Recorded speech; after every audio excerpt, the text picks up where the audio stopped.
Okay, good afternoon everyone. Welcome to the first class for CE222 and CEM201.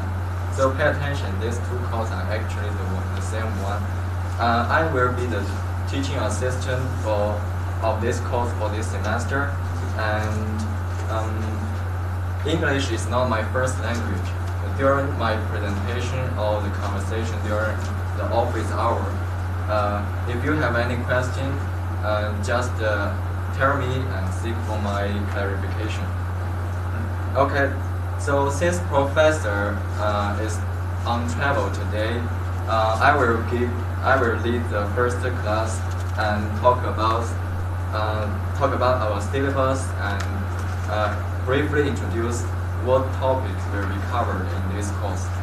So look at the title, Life Cycle Engineering and Management of Constructed Facilities. So let me tell you a trick to how to learn this class very well.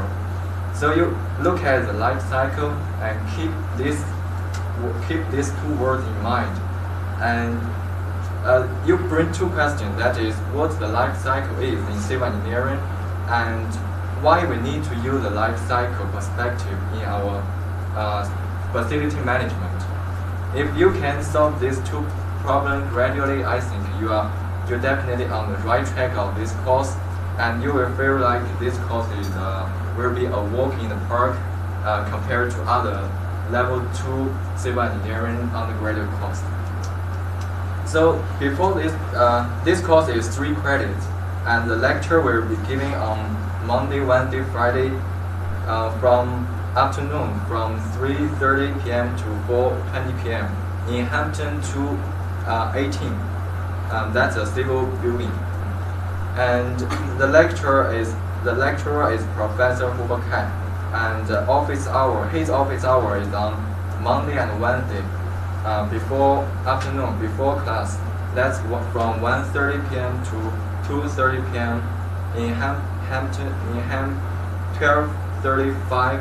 That's his office, and my office hour is on Tuesday from 1 p.m. to 2 p.m. Okay, by the way, my name is Chen Xiyuan. I forgot to tell you. My first name is Chen Xi. A lot of my American friends call me Chansey, so you can either way you can call me. I'm a third year PhD student in construction engineering and management direction in civil engineering. So everyone knows the first class is a little boring. We need to talk about the syllabus. But let me share a story that about why we use life cycle in our management of civil engineering. Currently, we are doing a project with Indiana Department of Transportation, and the topic is risk assessment for failed material pavement in highway. There is a scenario for the transportation agencies that assume we have a project, they sign a contract with a contractor, and the contractor guarantees they can finish this project. That's a newly pavement highway project within 3 months, with high quality pavement. Let's say the cement concrete material. And at the end of this project, it turns out we send the field engineer to take some samples randomly and find 90% of samples are severely failed materials. According to the specification, the traditional way to treat this case is the agency can claim that according to the specification, I'm putting my foot on this decision that we refuse this project. It's not acceptable. And what to do is they close this segment of this highway and rebuild it within another 3 months. So it looks like the problem is solved, but actually there are a lot of side effects. That is, we need to close this project to public for another 3 months. So the drivers need to keep on detouring for more times, and they need to pay extra time, extra money, and the relationships between the governors, between the contractors and the drivers, let's say the taxpayers, they are on the risks, they are on the rocks, right? So if we use another thinking philosophy from a perspective of life cycle of this building material highway, we can say, okay, now we open this road to the public at this moment, but maybe this road can only serve 10 years compared to 15 years of the well-conditioned pavement. But we sign another contract with the contractor that to say they can maintain this road segment more frequently. Let's say 1 month a week, 1 month, 1 week a month, to guarantee this road under a well service condition within these 10 years. Then we calculate the cost of the whole life cycle of this road segment and find that if we open this road and do this kind of maintenance, we can save a lot of money, and it's a win-win-win situation for the governors, contractors, and also the drivers. So this is a very interesting case. Just to kick off the study of today's presentation, maybe you are not familiar with the background of this pavement project.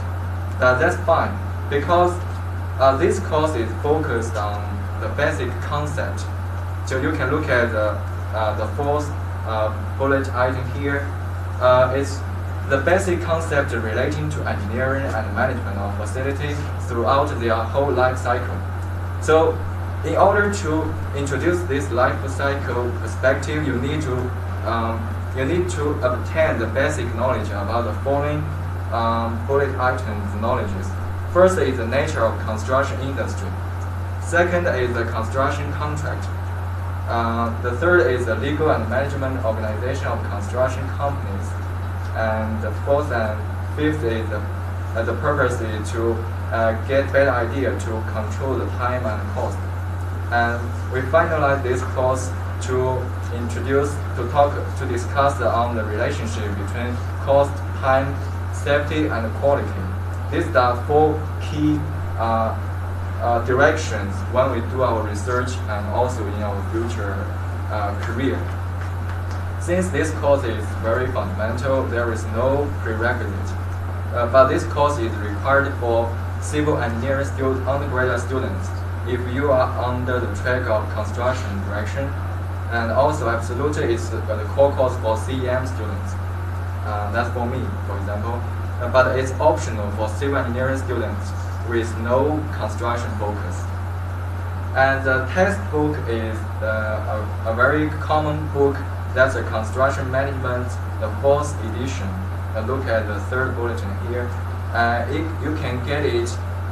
You can get it from the Amazon. So personally, I bought the book of the e-book. That's the price is half price as much as the hard copy book. And you can also buy the used book if you like. So far, do you have any question about this course? Okay, go ahead. I have a question. Yeah. You have one section about construction contracts in this topic. So yeah. If I'm especially interested in the contracts part, what type of things will you cover? Will this course cover on this section about contract? You mean you are more interested only in this? Actually, for this course, we have more feasibility for you to choose further study for each topic. Besides this textbook, we will talk about in the next page. That is the additional reading assignments. That is for each different topic. Before it apply to each different topic or sections, we will post some additional reading materials. If you like to read, they can definitely help you to understand or to develop your interest, to dig into further about this topic or this domain. But it's not required for the exam for the project.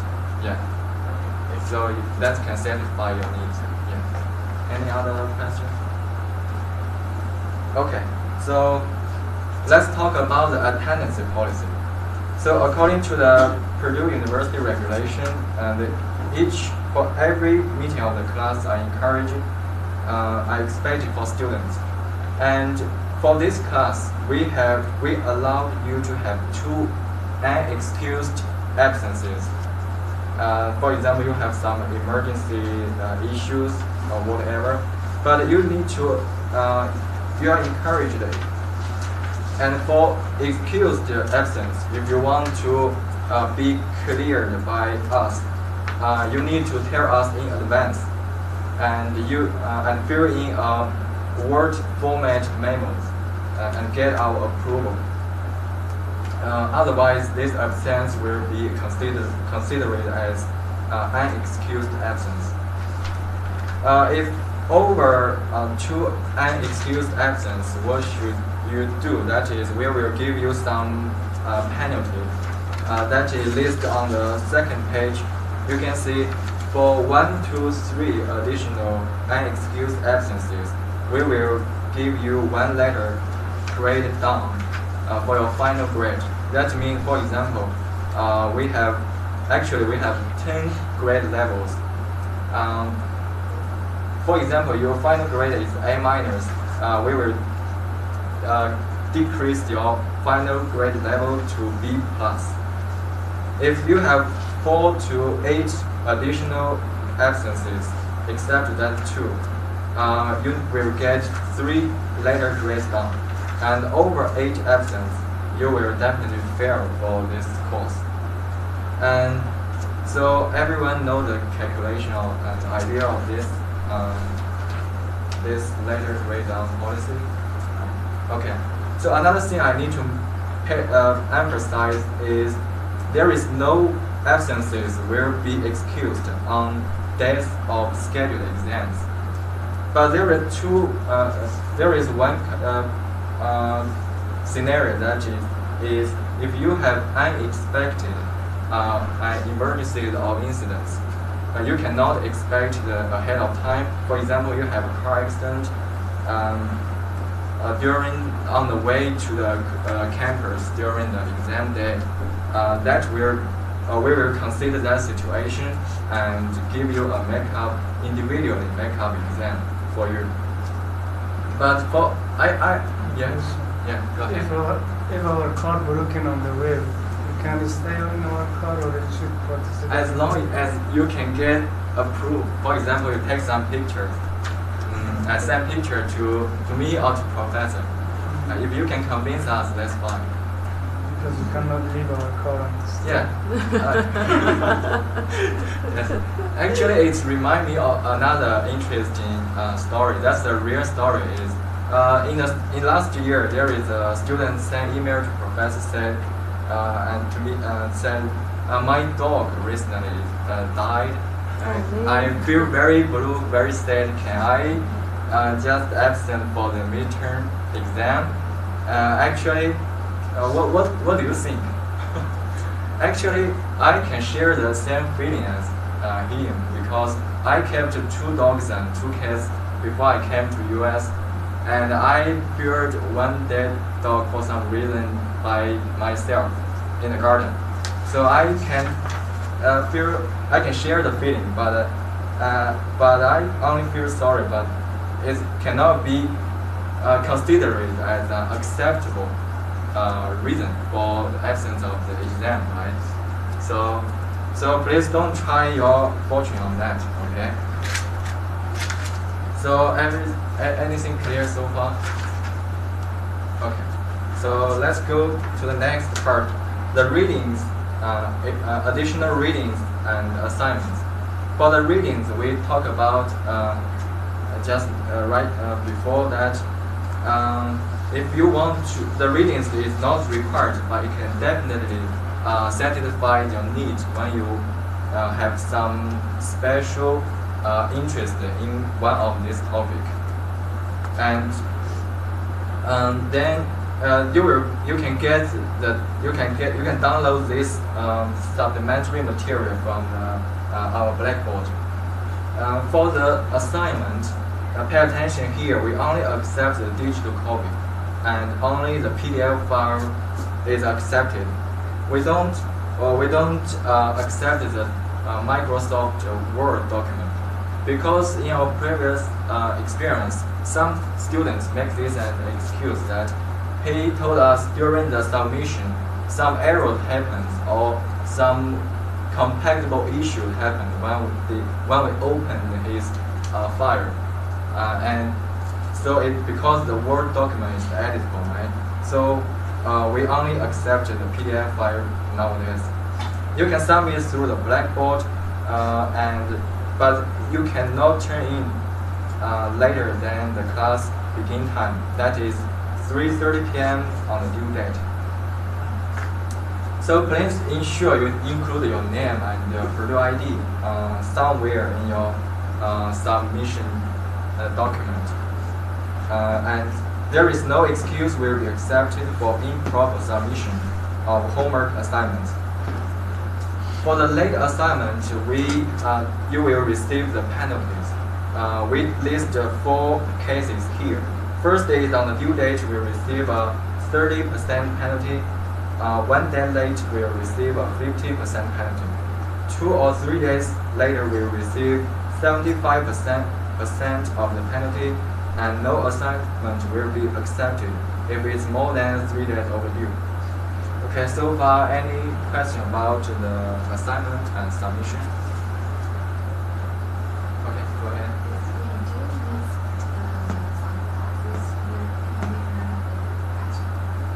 You mean the bonus? So far, we didn't have the bonus yet. But based on the performance of the students, in one of these academic year of this semester, professor will give a bonus project within 2 weeks at the final weeks. Yeah. So it depends. Yeah. For the quizzes, we have 6 pop-up quizzes in class, and you can draw one of them at the end of this semester. For the exam, we have 2 midterms and 1 finals. So pay attention that the date and the location is tentative at this moment. It will be announced 1 week ahead of the exam. Yeah. So pay attention. So let's go to the third page. That's the grading. Any problem about the?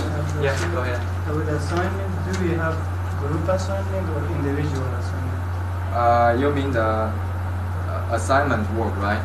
Yeah. We have both individual assignment and group assignment. Yeah, but the professor hasn't decided yet at this moment. So we will notify the students later, maybe in the 2nd week or the 3rd week. Yeah, to be attention. Okay, let's look at the grading. Grading for the quizzes, 5% of the 5 quizzes, and assignments, we have 5 assignments in total that count 25%. And for each midterm exam, the weight is 20%, and for final is 30%. That total 100%.